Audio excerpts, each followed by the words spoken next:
Everyone. Good morning. How you doing, mate? Good morning. Yeah, I'm all right. Well, it's your morning, I my felt better. afternoon. Yeah, true. Good afternoon. Yeah, let's not be Good biased on afternoon. which location we're in, eh? Um, Indeed. yeah, if you hear it in my voice, I've managed to pick up that cold from my daughter, which Uh-huh. man flu and all that. But we Well, soldier on. you got to soldier through it, mate. Yeah, I know. Yeah, there All we right. go. There we Yeah. go. So I think what we're going to do is, like last Monday, this is the second week we're running this now, is we're going to spend kind of like 50 minutes just powering through tasks that we need to get done, which are going to help us kind of have a productive week. So I'm going to start with you, Mel. Should I go first? And what You can needs go to be done? first, and Okay. I'll think about what I'm doing when you come round to me. All right. Okay. So from Friday, I said to you I need to put my finger out with the whole thing that I need to record for the new year. I did a Yeah. bit of that over the weekend, so I've got a really good structure. I've had to rejig things slightly, but I've got Mm. a load of sections that I need to create a little bit of a script for, just an outline. I've got to do that. I've also got to speak to a couple of studios as well in the next 15 minutes, but I'm going to focus most of my energy on the outline and scripting of the intersecting videos that I need to record. And I probably need to pick your brains actually on the whole thing that we talked about in terms of allowing people to choose their own path based on outcomes. Yeah. So yeah, that's what I'm going to be doing Okay. over the next 15 minutes to knock it out. Cool. Well, when you say pick my brains, is that you asking to pick my brains within that 50 minutes, or are you going to give me my focus time? No, and then we'll do it later? later. We'll do it later. Nice. Well, actually, yeah, for me, if you haven't guessed, I'm not organized whatsoever this morning. So I think part of my job within that 50 minutes is going to be blocking out my time for this week. Um, I've got a couple of days out of the office on, well, Wednesday and Thursday. I'm out of the office, and I have 2 milestone deadlines this week for 2 projects. So I've got to really organize my time efficiently to make sure that I'm going to achieve both of those deadlines and still be able to go out of the office. So my next 50 minutes is going to be me trying to find time in a diary to block these items and hopefully estimate the right amount of time that I'm going to need for those items. So yeah, I'll do a bit of time blocking and then catching up on some emails that came in over the weekend that I didn't get back to. Okay. Awesome. All right. Okay, cool. So I think we're just about on the needle now. It's 9 minutes past 2 for me and 9 minutes past 10 for you. So yeah, let's get cracking. I think I'll put some music on. We can go from there. Nice. See you in 50. See you in 50, mate.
I think that's 15 minutes, mate.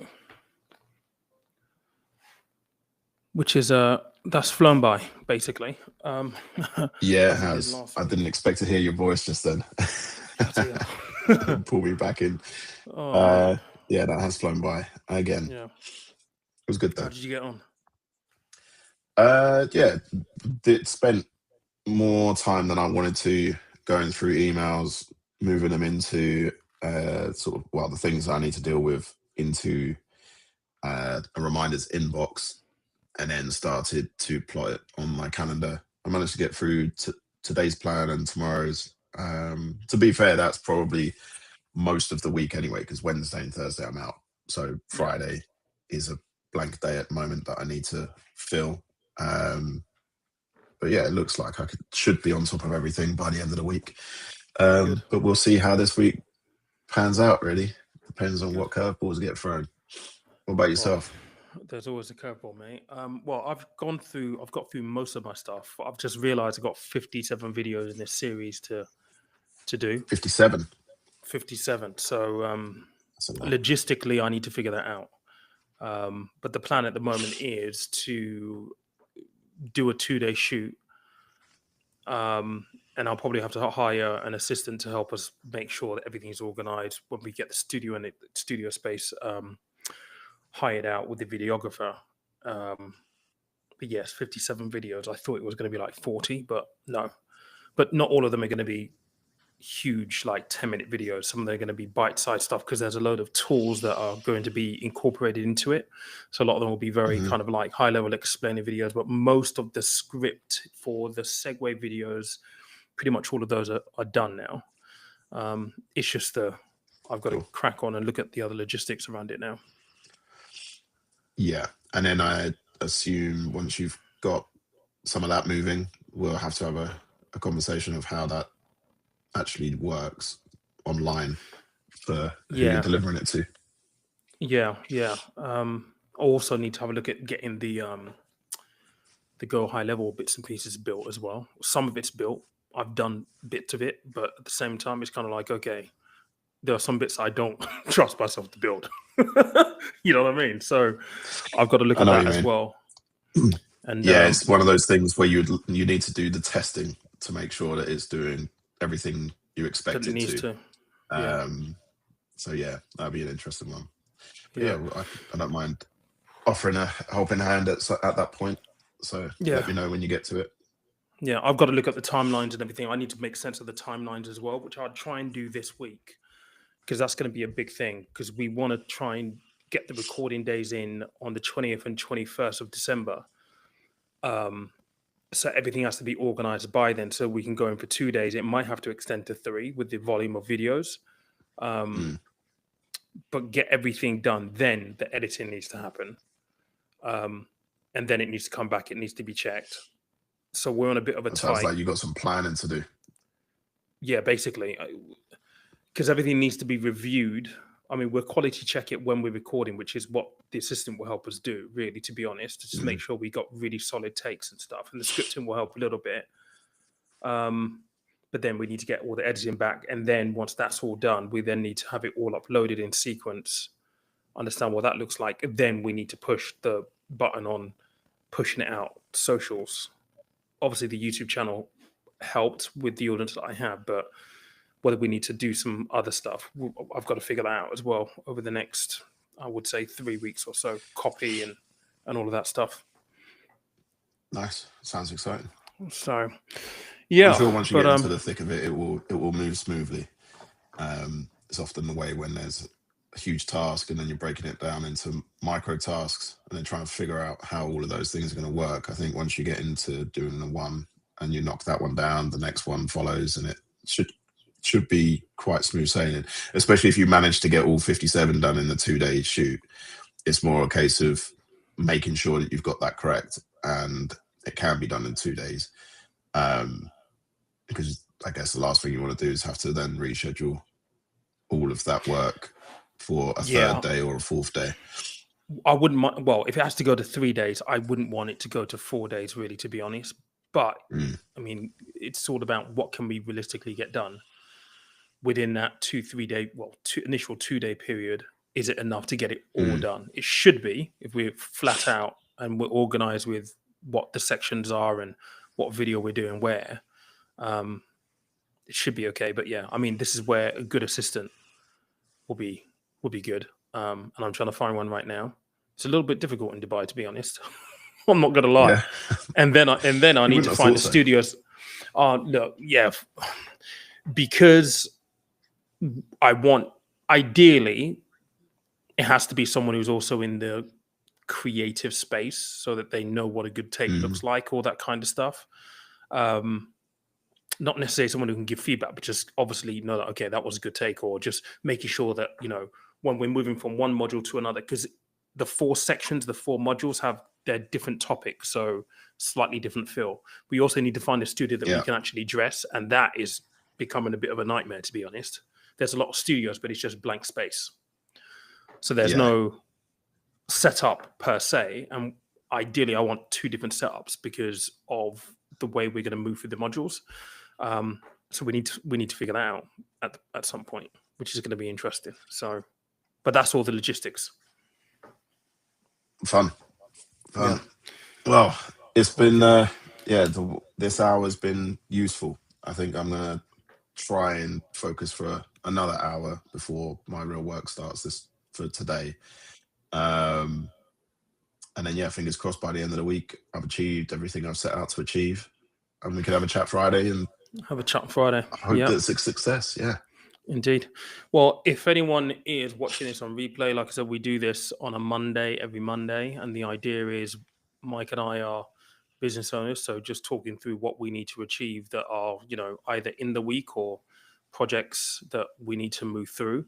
And just having this 50-minute kind of like deep focus work allows us to just focus on those things specifically, so we can be as productive as possible. We all procrastinate and just push things to the very, very last moment. You got a thumbs up there. It's giving you a thumbs up.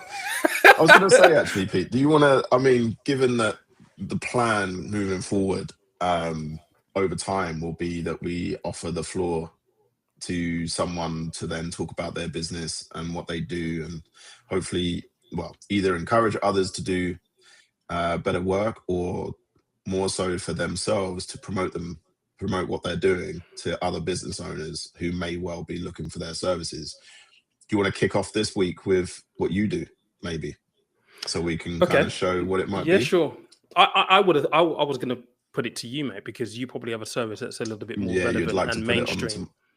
Put me and on more the spot, mainstream than what I'm doing, because I'm in a very unique niche, I would say.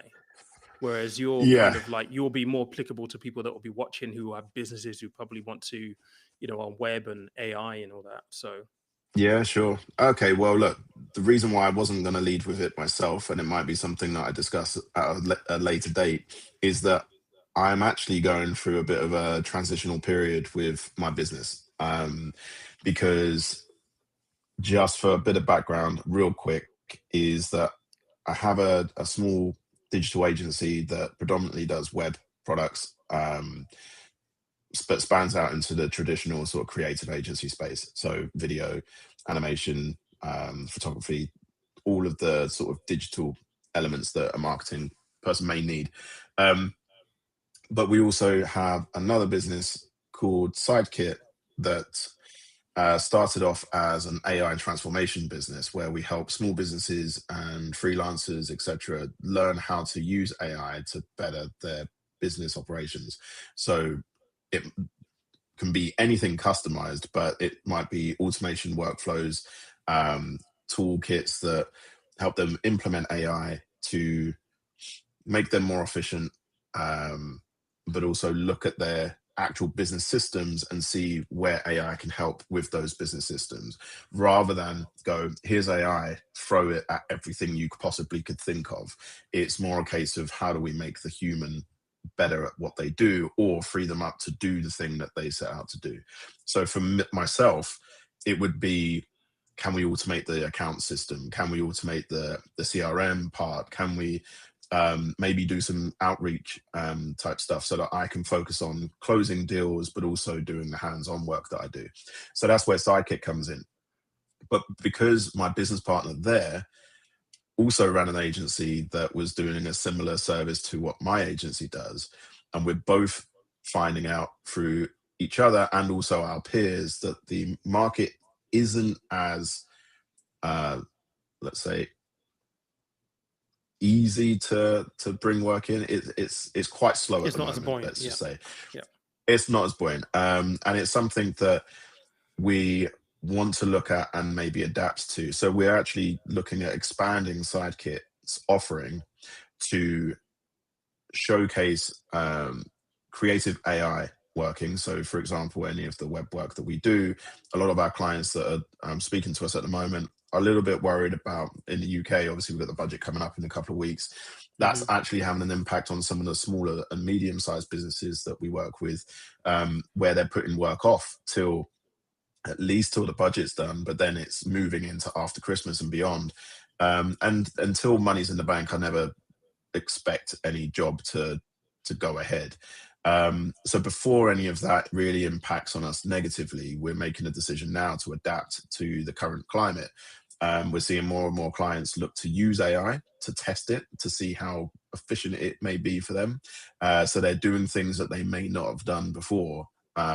Seeing an easy route to make creative assets because AI can output them. What we are finding though is when they do test these things, because they don't have the creative background or the knowledge of coding a website or anything, the output is pretty poor. So, crap in, crap out, as they say. And it's what we want to make sure of is that we can offer a service that ticks the box of the lower cost element so that we can give them something that's of value at a lower tier. But because we have the background and the expertise from doing it handcrafted, if you like, we can offer the strategy up front, but then use AI on the output to bring costs down. So that traditional sort of way of thinking from an agency perspective is that a client can't have, if there's the three sliders, as they say, so it's cost, quality, and speed. And you can only pick two of those typically. Once you then try and slide the third one of the other two drops off. So if you want it quick and fast, you're not going to have it cheap, that sort of thing. Sorry, quick and good, you're not going to have it cheap. So things like that allowed us to kind of think a little bit more out the box, because with AI, you can still have the human element that gives you the great output, but you can get it cheaper because AI speeds up the process. And is just way more efficient. So we're offering that as an extra service, and it's just made sense to do that within Sidekit. So yeah, sorry for the waffle, but the reason why I was thinking, well, how do I sort of dress this up, is that we are literally going through this process now where we're going to build the new website to showcase our services and wrap what we do in this new brand that will hopefully see us into the new year with some more clients that we can serve, but also serving our existing client base as well. So yeah, in a nutshell, that's what we're, I say in a nutshell, that was quite a big nutshell. But yeah, if you want to know more, then it's sidekit.ai. Yeah. And I think if you are kind of running your own business as well, and you're curious about how AI can introduce efficiency, I think Mike will be the person to speak to. For sure, to see how you can integrate it. You did a really good video on your own channel about that interface of AI into business, and not losing the human element per se, which I think is really interesting. That's really sort of like the nucleus of my experience with it. Really, I want to see it as a tool, and actually more and more, I don't know if it's the same for everybody else that sees a lot to do with AI, but even in the investor space, you may have probably popped up with your financial background, where some of these big investors are starting to sort of short Nvidia, for example. Not to get into the weeds of this, but there's some thoughts out there that we're in an AI bubble, and that the hype is outpacing the reality of what AI can deliver. And in that current space, rather than creating hype over what AI can do, You know, a lot of people are creating these outputs that are creative, but you can still tell they're AI, and you can still see that you need a professional behind it that can give, you know, the shortcut, but without reducing the quality output. And I think in certain cases, do you know what? There's a lot of different examples with this, but one of the ones that I saw recently is how Coca-Cola have used AI for their advert, for the Christmas advert. The Coke And it Studios probably thing. took them, Yeah. yeah. And you know, and then Apple on the other hand have done a 6 to 8 second intro to their new Apple TV logo and spent whatever it costs. I don't even know. I've not looked at it, but it's shot all it properly. handcrafted. Yeah. Yeah. And I think there's a fine balance between making sure that what we're putting out there into the world is of quality, but still efficient. And I can see a use case where AI makes sense for smaller businesses that want to tap into certain things. But just bear in mind that if everyone's got access to the same tools, where's the differentiator? And I feel that AI is a tool and it should be used as one, and not seen as a replacement for human strategy and human thinking. But there's a whole load of reasons for that: education, business, there's a lot of different things, and we can touch on that in a different conversation maybe. Sure. But yeah, on my channel I do talk about that type of thing, and I'm hoping to expand that out a little bit more as I have time to shoot. Yeah, I think that might be something that's worthwhile doing as a separate podcast, maybe. Just get together as a conversation around that, because I see a lot of AI implementation into a lot of the financial sphere that I work in. People developing tools and algorithms and all this kind of stuff, and it's like, okay, but can it really make the best decision for you? But you can't disconnect the human element to it, because it might say to you, you should do this or place a trade on this or invest in this, but you still have to get around the psychological element of that from a financial, because it's your money, you're trusting something. Well, funny enough, on this subject, I haven't looked at the report yet, but I saw a headline about the CEO of Claude, Anthropic, mentioning about the more autonomous AI gets, the more unpredictable it can be, because you know, you're losing that disconnect. There's a disconnect between whether the human is going to look at what AI outputs, and therefore when it makes a mistake, how does it know?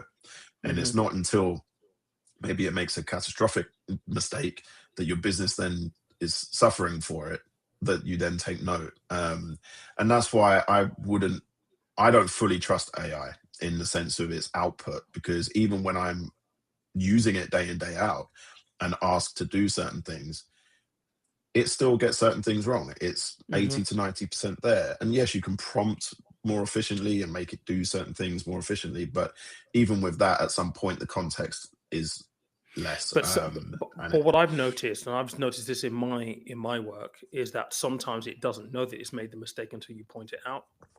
It doesn't. And then actually, the realizes, consumer side of it is made to make you. If you notice anything you say, it will repeat pretty much what you say back to you to kind of reaffirm that what you were saying was right. And what it should be doing is challenging itself. So yeah, there's some clever little prompts that you can make it challenge itself and be sure that it's correct. But even then, it can still make those mistakes. And even these companies put on there, AI can make mistakes, so double check. So all the while they're doing that and they're not even sure, I don't think I will be giving my all to AI in that way. Yeah. So yeah, on that note, rather than this becoming an AI conversation at this stage, let's maybe plug that in for a later date, because it is affecting every business really out there. Yeah. I mean, what I will do is I'll probably try and chop this last segment into a short video for the benefit of people who may watch this, because I think it's a really, really big topic right now in the AI space. And, you know, we're working on something in the AI space for my realm of business, which will help business owners and individuals on their with their personal finances. And I think for me, at least, one of the big things that I think is worthwhile having a conversation on in this forum is, you know, separating business and personal finance, and how you do that effectively as a business owner, because that oftentimes is a challenge for a lot of people. So there's lots of stuff we can cover on the channel, in which we will cover on the channel in due course and everything like that. But yeah, this is just one component of what we're offering. So again, if you're watching this and you picked up some nuggets or you found this interesting, we'd love to have you as a subscriber. Make sure you do subscribe and join us on a Monday for some deep focus work, and we can head towards our goals together. That's the goal. Perfect. And, cheers, guys. Catch up on Friday on how our week's gone. So yes, have a good one. All right, cheers, mate. Speak soon. Cheers.